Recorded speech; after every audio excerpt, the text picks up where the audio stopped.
এইভাবে একবার বাটা মাছের টক তোমরা রান্না করে খেয়ে দেখতে পারো, আম বেগুন দিয়ে দারুণ স্বাদ হয়। আজকে আমি ছোট বাটা মাছের টক রান্না করেছি, সেটাই তোমাদের সাথে শেয়ার করব। চলো তাহলে রেসিপিতে যাওয়া যাক। নমস্কার বন্ধুরা, আপনারা দেখছেন কুকিং হাউস অফ অনিমা। এখানে ছোট ছোট বাটা মাছ দেখো কেটে ধুয়ে পরিষ্কার করে নিয়েছি। এই বাটা মাছগুলো একটা রেসিপি করব, গরমের এই রেসিপিটা দারুণ লাগে খেতে। তার জন্য দেখো বাটা মাছগুলোতে আমি প্রথমে নুন হলুদ মাখিয়ে নেব। তার জন্য হলুদ দিয়ে দিলাম নুন। এটা আমি টক করব, বাটা মাছের টক করব, আম দিয়ে করব বাটা মাছের টক, টমেটো দিয়ে করব না, আম দিয়েই করব। তার জন্য বাটা মাছগুলো দেখো নুন হলুদ মাখিয়ে আমি রেখে দেব। আর এর জন্য যা যা লাগবে সেগুলো সব রেডি করে ফিরে আসছি, দেখতে থাকো বন্ধুরা। একটা কড়াই বসিয়ে দিয়েছিলাম, কড়াইটা গরম হওয়ার পরে আমি সর্ষের তেল দিয়ে দিলাম। এই রান্নাটা আমি সর্ষের তেলেই করব। এবার দিয়ে দিলাম অল্প একটু নুন। দেখো ধোঁয়া উঠছে। এবার এক এক করে আমি মাছগুলো ভেজে নেব।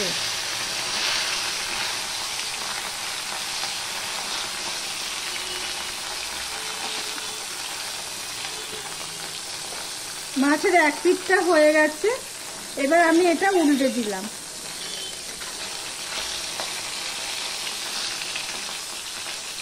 এই পিঠটাও হয়ে গেছে, উল্টে দিলাম। এবার এপিট ওপিট করে মাছগুলো আমি ভেজে নেব, দেখতে থাকো বন্ধুরা। দেখো বন্ধুরা, মাছগুলো সব ভাজা হয়ে গেছে। এই 4টে মাছ আছে, এপিট ওপিট করে দিচ্ছি।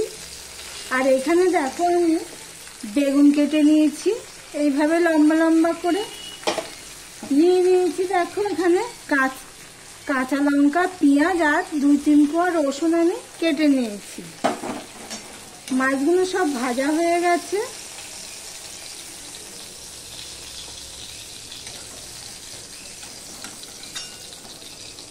এবারে যা তেল আছে এই তেলের মধ্যে আমি বেগুনটা ভেজে নেব। বেগুনটার মধ্যে কিন্তু আমি নুন হলুদ কিছুই দিইনি, এমনিতেই ভেজে নেব। এইভাবে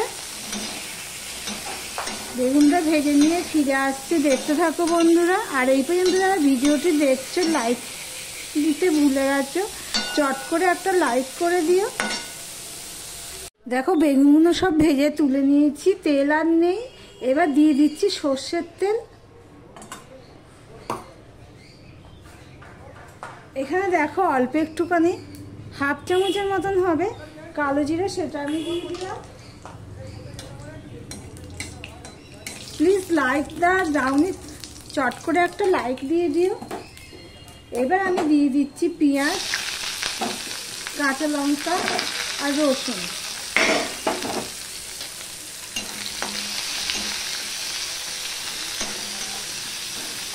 এবার যতক্ষণ না পেঁয়াজটা লাল লাল হয়ে ভাজা হচ্ছে ততক্ষণ আমি ওয়েট করব, দেখতে থাকো বন্ধুরা। দেখো বন্ধুরা, পেঁয়াজটা লাল লাল হয়ে ভাজা হয়ে গেছে। এবার আমি দিয়ে দিচ্ছি হলুদ, তোমাদের 1/2 চামচের মতন হলুদ দিয়ে দিলাম। 1 চামচ আমি ধনের গুঁড়ো দিয়ে দিলাম। 1/2 চামচের 1/2 চামচ আমি জিরের গুঁড়ো দিয়ে দিলাম। আর দিয়ে দিলাম 1/2 চামচ লঙ্কার গুঁড়ো। মশলাটা কষানোর জন্য আমি একটু জল দিয়ে দিলাম। বন্ধুরা, আমি অফ ক্যামেরাতে পেঁয়াজটা তাড়াতাড়ি হওয়ার জন্য নুন দিয়ে দিয়েছিলাম, তাই জন্য এখন আমি আর নুন দিলাম না। এবার মশলাটাকে আমি ভালো করে কষিয়ে নেব। দেখো মশলা থেকে তেল ছেড়ে দিয়েছে, মশলাটা তার মানে ভালো করে কষানো হয়ে গেছে। আমার ভিডিওটি যদি ভালো লেগে থাকে প্লিজ লাইক কমেন্ট শেয়ার করে দিও। আর যারা নতুন বন্ধু ভিডিওটি দেখছো এখনো পর্যন্ত সাবস্ক্রাইব করোনি, তাদেরকে বলবো চ্যানেলটি সাবস্ক্রাইব করে পাশে থাকার জন্য। মশলা ভাজার একটা সুন্দর গন্ধ বেরিয়ে গেছে। এই অবস্থায় আমি দিয়ে দিলাম জল। এটা কিন্তু আম দিয়ে মাছের টক করব, আম আর বেগুন দিয়ে বাটা মাছের। এবার ঝোলটা ফুটে ওঠা পর্যন্ত আমি অপেক্ষা করব, দেখতে থাকো বন্ধুরা। দেখো ঝোলটা ফুটে উঠেছে। এদিকে দেখো বেগুন আর মাছ একসাথেই আমি ভেজে রেখেছিলাম, সেটা আমি দিয়ে দেবো একসাথে। আস্তে আস্তে করে দিতে হবে, কেননা নাহলে ঝোলটা ছিটে বাইরে পড়বে, গায়েও পড়তে পারে। দেখো বন্ধুরা ঠিক কিভাবে দিয়ে দিলাম আমি।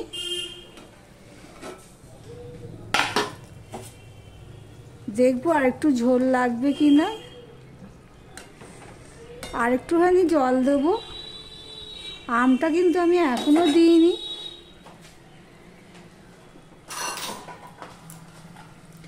এই থালাটা ধুয়েই আমি জল দিয়ে দিচ্ছি, অল্প একটুখানি জল দিয়ে দিলাম। এবার আমি এটা 3 থেকে 4 মিনিট ফুটিয়ে নেব, দেখতে থাকো বন্ধুরা। 4 মিনিট মতন আমি ফুটিয়ে নিয়েছি, বেগুন আমার সিদ্ধ হয়ে গেছে। এবার আমি নুনটা কম হয়েছে তাই আমি আর একটু নুন দিয়ে দিলাম। এখানে দেখো আমি আমগুলো ঠিক এইভাবে পাতলা পাতলা করে কেটে নিয়েছি। আমি এখানে ছোট সাইজের একটা আম কেটে নিয়েছি, সেই আমটা আমি দিয়ে দিচ্ছি।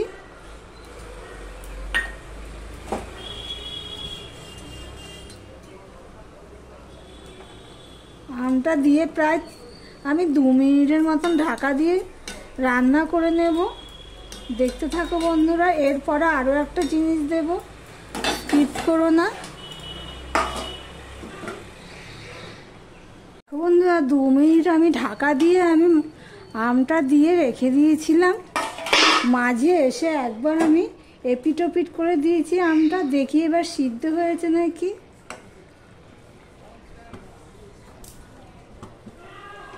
দেখো আমটা সিদ্ধ হয়ে গেছে। এবার আমি দিয়ে দেবো একটুখানি করে, সামান্য একটু চিনি দিয়ে দিলাম, কেননা চিনিটা দিলে কি হবে, যেহেতু টক দিয়েছি তা চিনিটা দিলে কি আবার স্বাদটা আরও বেড়ে যাবে।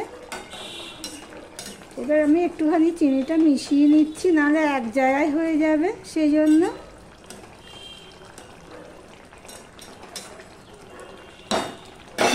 এবার দেখো সবার শেষে আমি দিয়ে দিচ্ছি ধনেপাতা।